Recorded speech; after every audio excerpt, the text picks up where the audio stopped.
Flames engulfed the house at 509 Chartres Street, casting a crimson glow over the lower 9th Ward.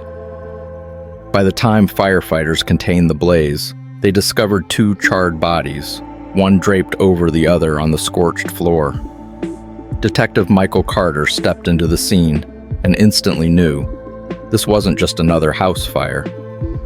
Rebecca Turner, the female victim, showed clear signs of strangulation before the flames reached her. The man beside her, still unidentified, had suffered a fatal stab wound to the abdomen. Amid the smoldering wreckage, Carter spotted faint footprints on the scorched tile floor, leading toward the back door. Someone had walked away just before the fire erupted. In the bedroom, he found a partially burned phone, its SIM card miraculously intact. Extracting the data, he uncovered an unusual call made just moments before the fire broke out. Carter frowned. Who was the murdered man? And who had really set the fire? A feeling crept over him, an eerie sensation, like unseen eyes watching from the shadows. The house at 509 Chartres Street was now nothing more than a pile of ashes. But Detective Michael Carter knew the truth was still buried somewhere within. The forensic report confirmed that Rebecca Turner had died of asphyxiation before the fire erupted. The unidentified man had suffered a fatal stab wound to the abdomen, and the injury showed clear signs of a struggle. But if both victims were dead before the fire, who had set it? As Carter examined the scene, he noticed footprints imprinted in the soot, trailing toward the back door. The killer had left just before the flames spread. Sifting through the remnants of the bedroom, he uncovered a partially burned phone. Strangely, the SIM card had survived, and the extracted data revealed a mysterious call made just moments before the fire. The trail led Carter to an unexpected name, Daniel Whitmore, Rebecca's former colleague. But why had he called her right before the murder? And where was he now? Following the trail, Detective Michael Carter uncovered a troubling truth. Daniel Whitmore, Rebecca Turner's former colleague, had a connection to her that was far from ordinary. He had called Rebecca 5 times on the day of the murder, with the final call happening just 10 minutes before the fire erupted.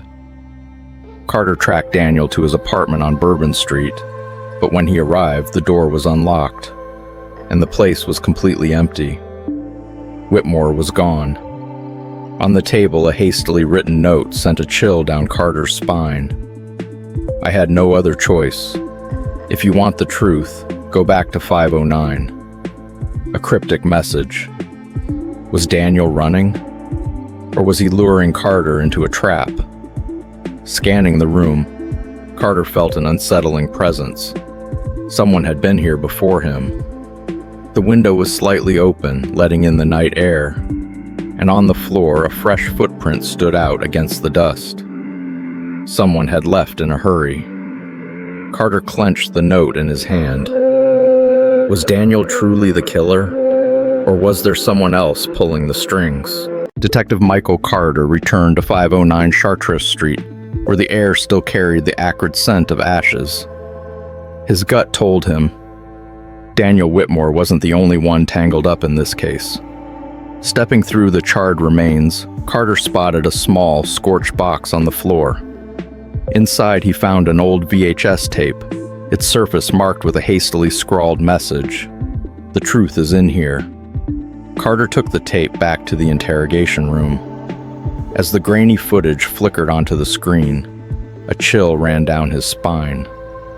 Rebecca Turner sat in a chair, tears streaking her face, her voice trembling. I can't run anymore. He knows. Then from behind the camera, a man's voice, cold, unyielding.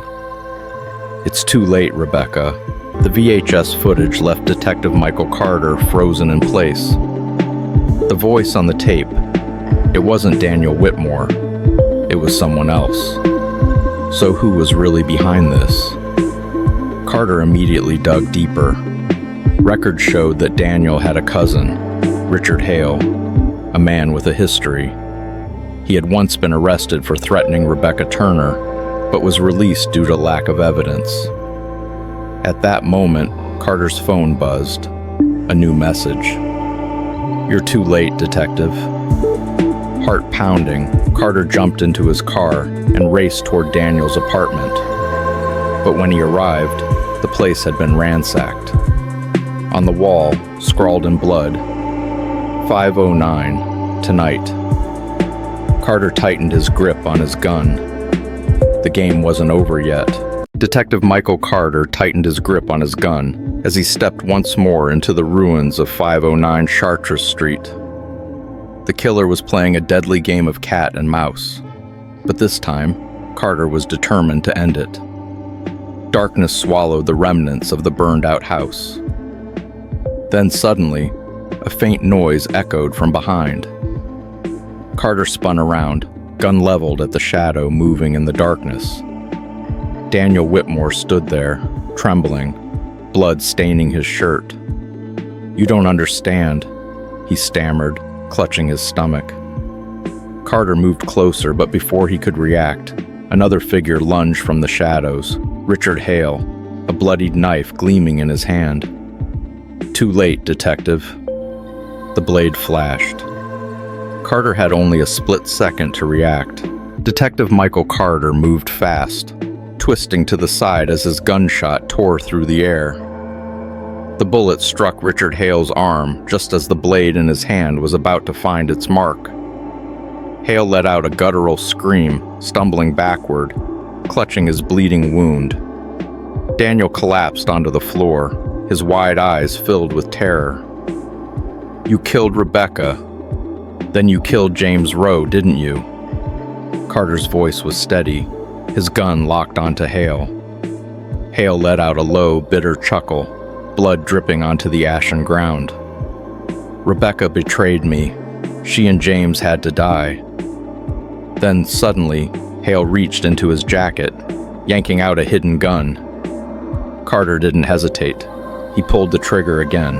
A gunshot shattered the silence. Richard Hale froze, his eyes burning with hatred, before his body crumpled onto the scorched ground. Carter's bullet had struck him square in the chest, ending the killer's madness once and for all. Daniel Whitmore gasped for air, his hands trembling as he stared at Hale's lifeless form. "I didn't kill anyone. I just wanted to warn Rebecca. But by the time I got there, it was already too late," he stammered. Paramedics and police officers flooded the scene. Carter glanced down at his own hands, still warm from the shot he had just fired. The case was closed. But had justice truly been served? As the ambulance pulled away with Daniel inside, Carter turned back toward 509 Chartres Street. The case had officially closed with the death of Richard Hale, the man behind the string of tragedies. But Detective Michael Carter couldn't shake the feeling that something was still missing. Daniel Whitmore was taken to the hospital, no longer the prime suspect. The evidence painted him as nothing more than a terrified witness, someone who had tried to warn Rebecca before it was too late. But if he was innocent, why had he run? Determined to find answers, Carter returned to Daniel's apartment, sifting through the remnants of his belongings.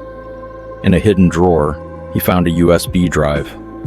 When he plugged it in, his pulse quickened. Security footage from 509 Chartres Street, the night of the murder. It showed a third figure entering the house, not Richard Hale. A chilling realization struck him. Richard had been a pawn, a disposable piece in a much larger game. Carter exhaled slowly, his instincts screaming at him. The darkness hadn't lifted. Someone else was still out there, watching. The case wasn't over. Not yet. Detective Michael Carter stared at the screen, his spine tingling with unease. The USB footage revealed a shadowy figure slipping away from 509 Chartres Street. just moments before the fire erupted. It wasn't Richard Hale. It was someone else, their face concealed beneath the hood of a jacket. Richard had been nothing more than a puppet. Carter immediately forwarded the image to facial recognition. A new manhunt was underway. But before any results came back, his phone buzzed with an anonymous message. "Your biggest mistake was thinking this case was over." Outside his window, a shadow flickered against the darkness. 509 had burned to the ground, but its secrets hadn't turned to ash. The real mastermind was still out there. Lessons from the 509 Chartres Street case. The case seemed to have ended with Richard Hale's death. But the truth was far more complex. This serves as a reminder that in criminal investigations, what appears on the surface is often just a carefully crafted illusion, orchestrated by the real mastermind. The truth can be buried beneath layers of deception, and the most obvious answers aren't always the right ones. Detective Michael Carter refused to be misled by easy conclusions. With sharp instincts and relentless determination, he uncovered a chilling reality. Richard was merely a pawn, and the true culprit was still out there, lurking in the shadows. Do you enjoy unraveling gripping mysteries and unsolved cases? Don't forget to hit the like button and subscribe to the channel so you won't miss more thrilling stories ahead.